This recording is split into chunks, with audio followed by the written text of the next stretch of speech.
Hello, this is Sabina at Cross Keys Crafts. First, apologies if I sound a bit nasal. I've got a bit of a head cold, but nothing too bad. But I thought I just might mention that here. Today I would like to show you two different techniques. One I have used before, and this one, the first one, I've never done before. I've seen it done quite a few times on the internet, so I thought I might just as well give this a try, and I hope it works as well as it worked for the YouTubers I have seen it do. For this, I have prepared this panel here. This is just cut down to 4 3/4 by 6 3/4, so it'll fit on a 5x7 panel.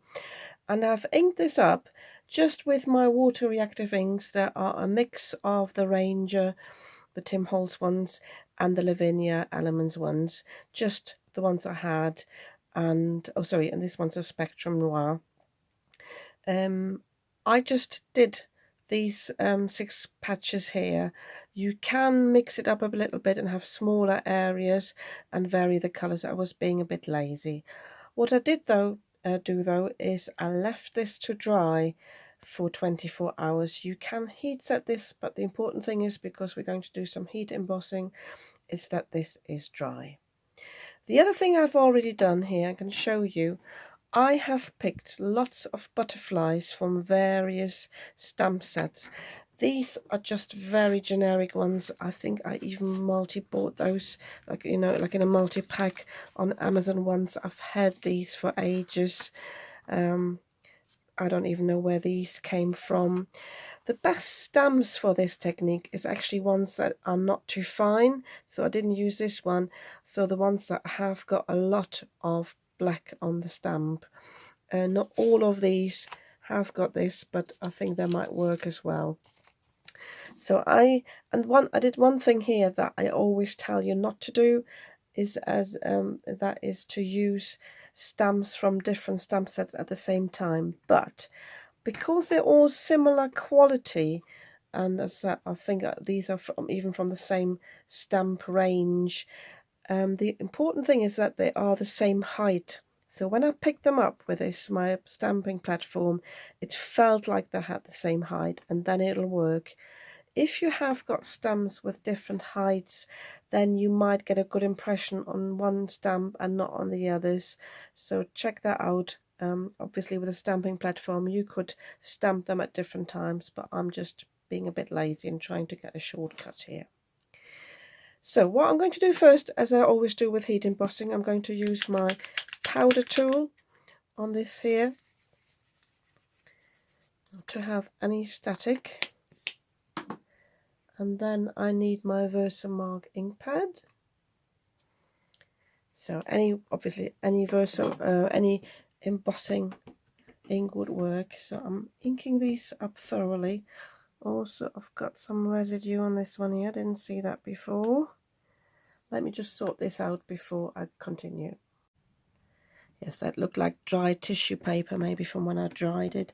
I haven't used many of these in years, so I thought I'd give it a try. Obviously you can use other motifs, flowers, anything really, or if you've got background stamps you could just stamp the whole panel in one go. Oh, by the way, I left a gap in the middle because I know I want to have a panel there, like a topper for my sentiment.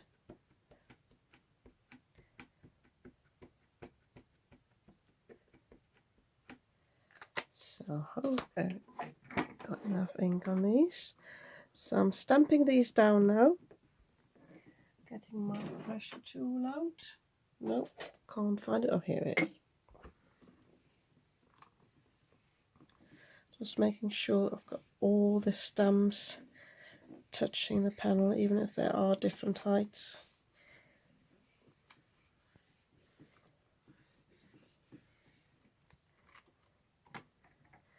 So, and against the light I can check if they stamp nicely, and they have indeed.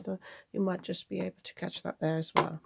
So I'm now using my clear embossing powder, and I'm covering the whole panel, and then I will heat set this. Got a bit of a mess on the desk at the moment. You can't see this. I just shoved everything to the side because I should actually be tidying rather than crafting. Crafting is so much nicer than tidying.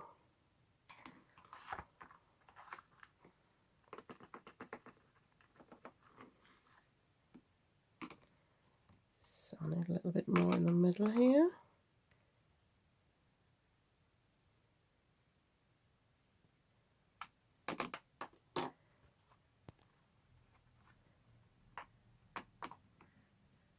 Oh, I forgot I didn't have a stamp in the middle there. So if you have got any embossing powder where you don't want it, you just use a fine brush and you can brush that off. I've dedicated 2 of my brushes just for that, so I can just loosen that up a little bit and then have a check here. This is a bit weird, funny pattern here. I think I just have to dismiss the whole antenna there, but I think it doesn't matter. So again, a bit on the side here, maybe where I touched it. So you'll definitely, for this technique, want to get rid of any residue.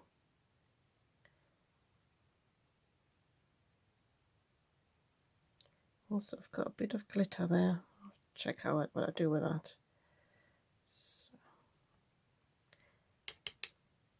Okay, so now I'm going to heat set this off camera and then I come back and show you how we continue. Oh, before I forget, I always heat set it from the bottom because then I know that it will actually set. Oh, I just didn't realize that before. Oh, I'm glad I'd noticed it now.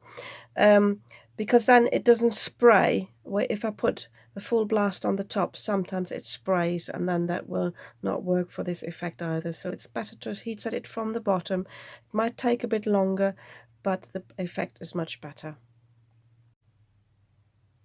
Because I used a heavyweight cardstock, this took a bit longer from underneath, but as I said, the result is so much better. So as I pointed out before, I must have missed a little bit here, and it wasn't just a fact of missing out embossing powder. I did not stamp it there properly. So I'm just using my Wow embossing pen, and I'm just drawing in the lines that I've got on this side, and just sort of drawing on there, and nobody will ever notice that it wasn't stamped properly in the first place. I think I also even this out a little bit, so I'm going to apply some more embossing powder there. Don't know if you can see this now, and we'll just go over this again before I show you how to continue.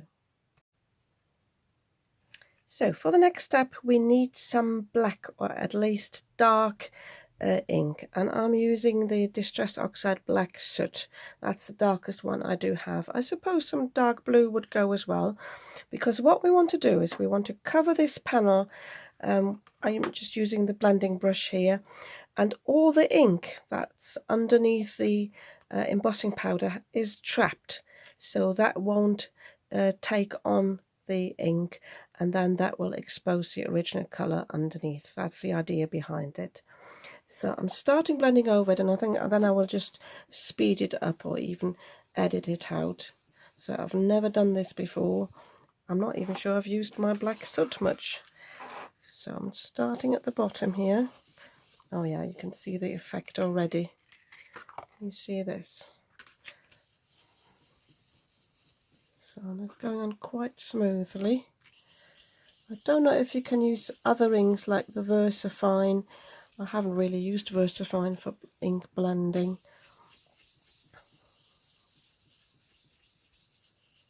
So, oh sorry, I'm going off screen there.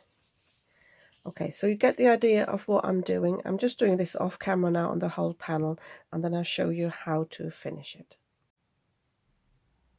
Okay, I've covered my panel. I made sure I would go all onto the edges there. Make sure I can't see any of the original colour there. And you can see the butterflies now. And then the magic happens if you take some tissue paper and you just wipe the excess off the top. And then you've got the full effect of the colour underneath there with the black soot. Isn't that amazing? It's called, by the way, the Joseph Coates technique, and I think this is really nice. In hindsight, I would have actually preferred these smaller areas because I've got quite a bit of red and orange and yellow going on the top, and I've only got a mix of colours really here at the bottom, but it doesn't matter. I think I will work with the panel I have in the middle, just introduce these colours there again, and I think this is really cool and it pops really nicely. And yeah, I will show you at the end how I finish this card off, but now I want to show you the second technique. Let me just lift my camera up again a little bit. So I'm bringing my stamping platform back in. Oh, sorry, I need to lift it up a bit more. And this time we're starting from a white panel. We're not doing anything to it. Just need to remind myself where I had it, just about, without pressing it down. I need to move it up a little bit. Yeah, that looks about right. So because this time we're clear embossing on the white. Oh, got some residue on my fingers there. It's not good. So I will have to clean my fingers in a moment. And I'm using my anti-static powder tool again. And I'm just thinking I don't really need to show you this. So I'm inking this up again with my Versamark. I'm heat embossing this again, and then I should come back and show you how we continue from there. Okay, just popping in to show you mishaps. I like to keep these in my videos so you know these things can happen. I had some residue ink on this one butterfly stamp, a little bit on this one as well. And for this technique, it does not work. I didn't show on the other one because I had the purple down here. But maybe because I also cleaned it, it might actually have picked up some purple as well. This time we definitely need the white underneath, unless I maybe use the white embossing powder. But it's not really the effect I wanted. I have a quick thing, but I think I might just have to either clean the butterfly properly or choose a different one down here and then stamp this again. I can just turn this upside down. I just use the back of this card. I don't have to dismiss that, especially as it's got a stain anyway. So yeah, don't get frustrated if you have that. These things happen. I know other YouTubers edit these out. I like to leave them in because these things do happen. So I have heat set my panel here. Just wanted to show you what can also happen when you heat set it from the back. Although, as I said, the effect is better. I had some residue glue on this. I know what a job I did the other week with my hot tool or heat tool. And this got stuck on here, which doesn't look very appetizing, but never mind, it'll disappear in the back. I also had some residue embossing ink on here that caught up the embossing powder when I put it in my box. But also, I don't know if the camera picks it up, I've got patches of yellow here, and this is where the paper wants to burn. It starts singeing, so be very careful with your heat tool. If you want to heat set it from the back, you might want to use some thinner cardstock, and then it will heat set much quicker. I can actually see a bit of faint yellow through here, but it doesn't matter because we're going to ink this up now.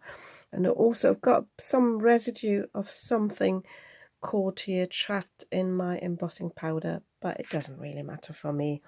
It's not ideal, but anyway.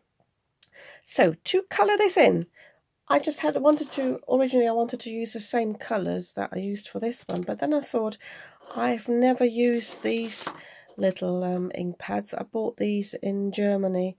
I think it was in May, and I had them in my little haul, and I thought I might just delve in. I have never used them, but I think this would be a nice colour combination. They came with a yellow, but I think that would be a bit harsh, so I'm just using these three colours. It's called a pastel purple, pastel blue and pastel mint, and I think this might be really nice. Again, it's up to you what you do. Another option, rather than using white cardstock underneath, is to use a coloured cardstock. a lighter one and have that as a background colour, but I just decided on this one here.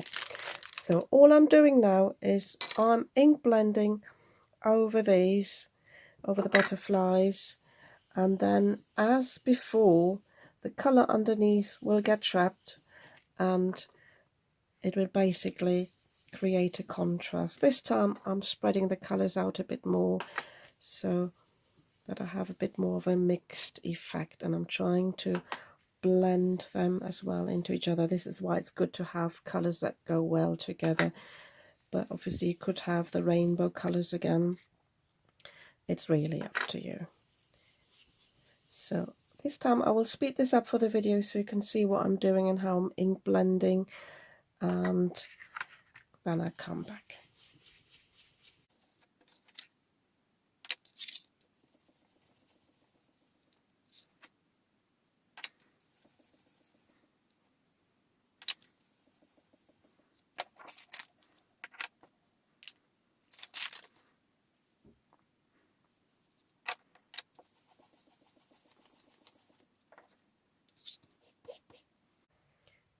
Okay, I'm stopping the speeding up here. I think this ink pad is dry. It feels really, really funny, so I have to replace that. Seems to be some colour in it, but I think this is going straight in the bin, so I'll find something else to use. So I've dug out my salvage patina. I think this is close to the colour I just had, and I'll just use this one instead. Very juicy, but I think this will blend in very nicely.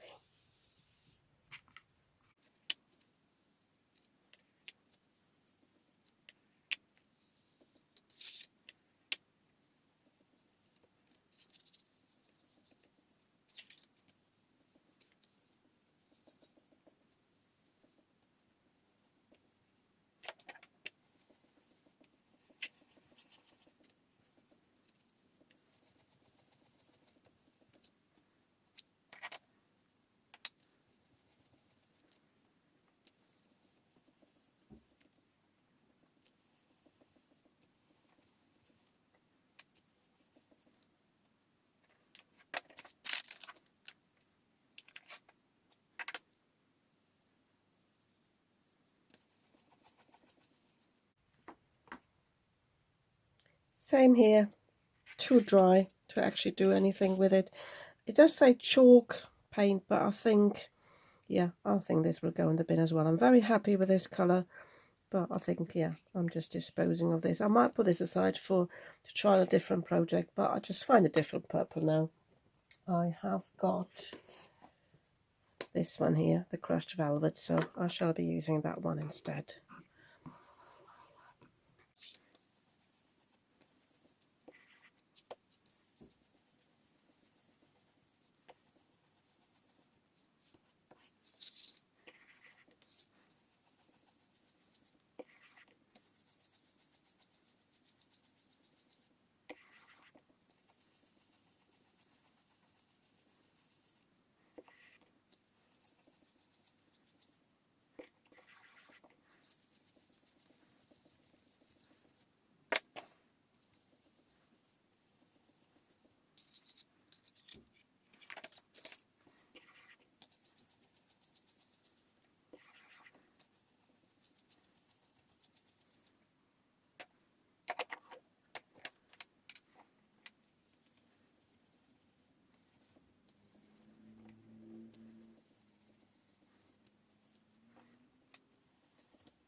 So one of the reasons why I wanted to leave this in the footage, the sped up version, rather than showing the result, is because I'm still on a learning curve myself with ink blending. I'm not very good. I had some splotches here, I think from the side of the brush. So depending on what medium you use, you might get different results. And this one's a bit light. I didn't actually want this sort of river going through, but because I'm covering this up anyway, I didn't mind too much. So as before with the black card, you just use some tissue paper again and take off any residue off the top, which should come off really nicely.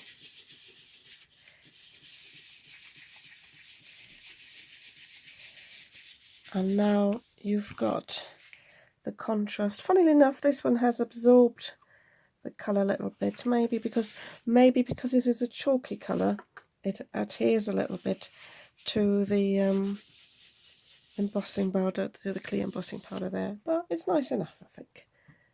Can you see? So I think this is, yeah, really nice. I like the colour combination. Whilst I was creating this, I remembered a third technique, but I'm not filming this today. I'm just going to link to a Lou Collins video.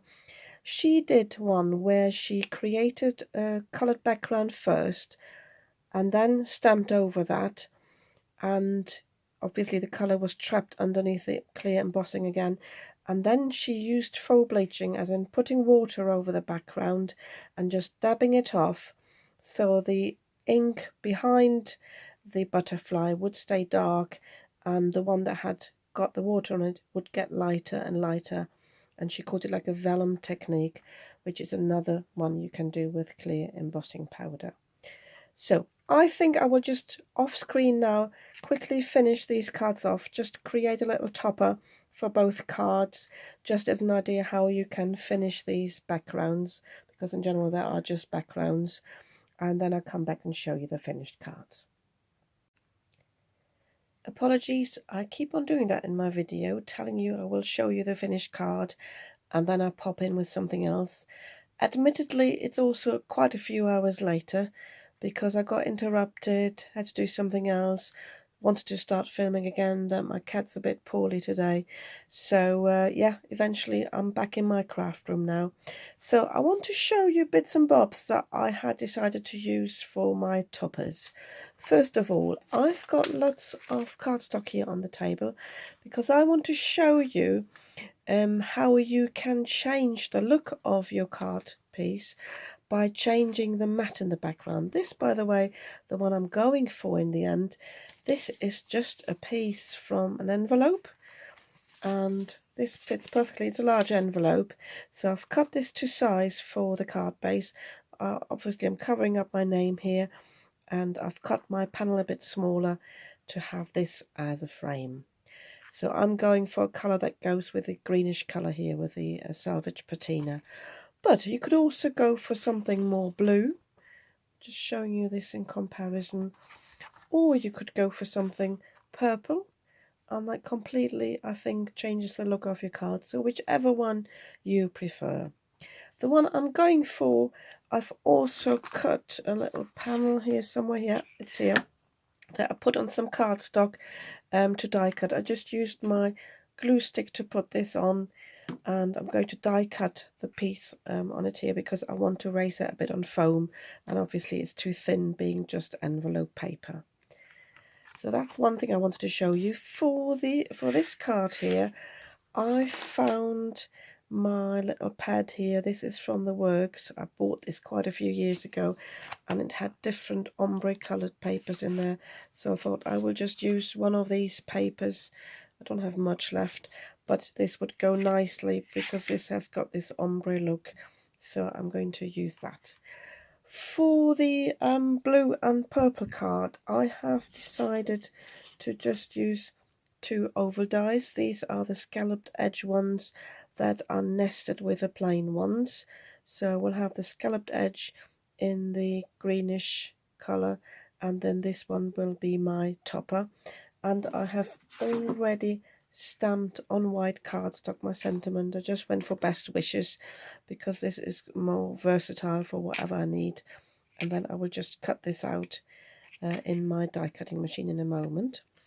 But for the other card, my mind went a bit wild thinking about what colour I would stamp it in.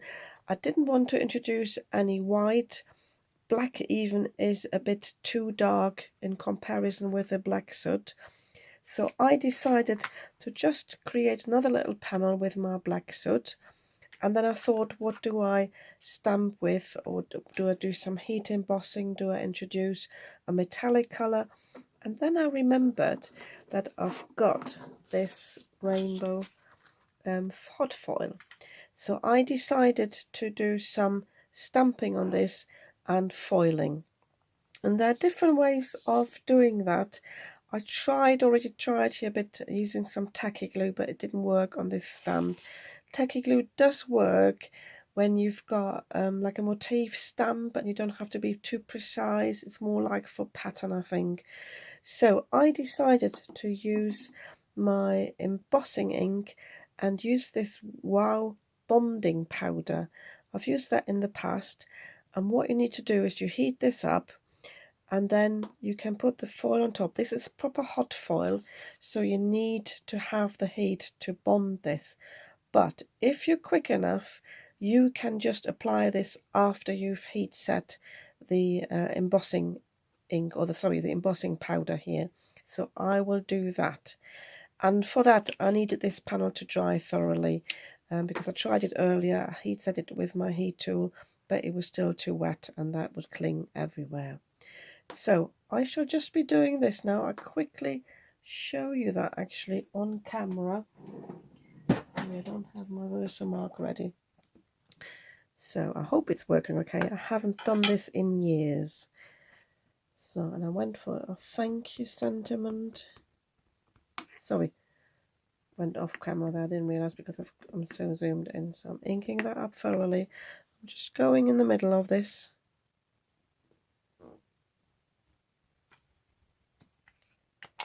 Make sure I absorb enough there in the paper. Yeah, you can see there's plenty there. So, got a piece of scrap paper here. I'm just covering it with this Bond embossing powder.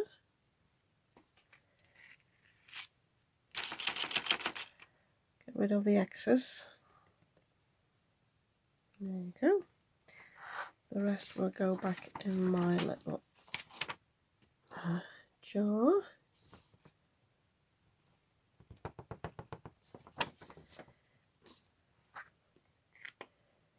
Oh, don't do what I just did. You couldn't see that. I nearly threw the piece of paper on top. So normally I do this off camera, but I will actually do this on camera this time so you can see what I'm doing. So I need to have my paper ready. And sorry about the noise now. I'm just heating up my heat tool. And normally, as before, I would have heat set it from the back, but again, I'm conscious this is a thicker piece of cardstock, so I will just do it on the front. This is even more important that the heater is really hot. And you can see as soon as it changes colour and it disappears, you know it's hot enough. I need it to be clear everywhere. And once it's ready, I can use this and just put it on, press it down, and I can feel the heat coming through, and ideally this should have heat set. If you don't want to do it like this, you can use it, put it through the laminator. I'm just avoiding now putting the laminator on just for that. You could use an iron as well. If you've got a little iron, just put some baking parchment on top. I will just find my what's it called? My scoring tool. Sorry, my bone folder, and just apply a bit more pressure. Bear with me. Because I've been crafting somewhere else as well, because I've been sewing here in my craft room. Don't have all my tools ready, but there you go. There you can see. Now, is that not cool? So I'm leaving that to cool down just a little bit before I die cut this.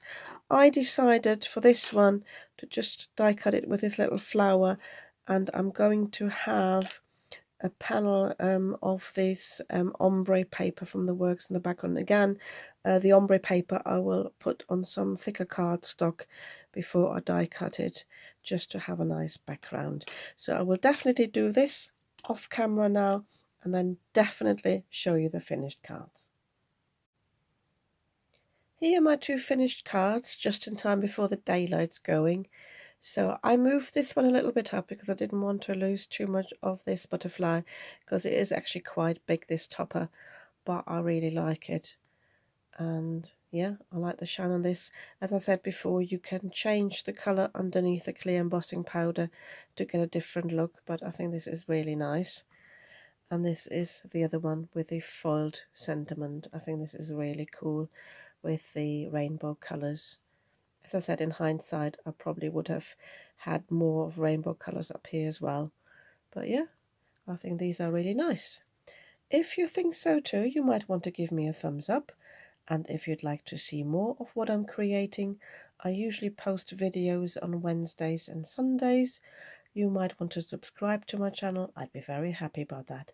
And I'll see you soon with another video.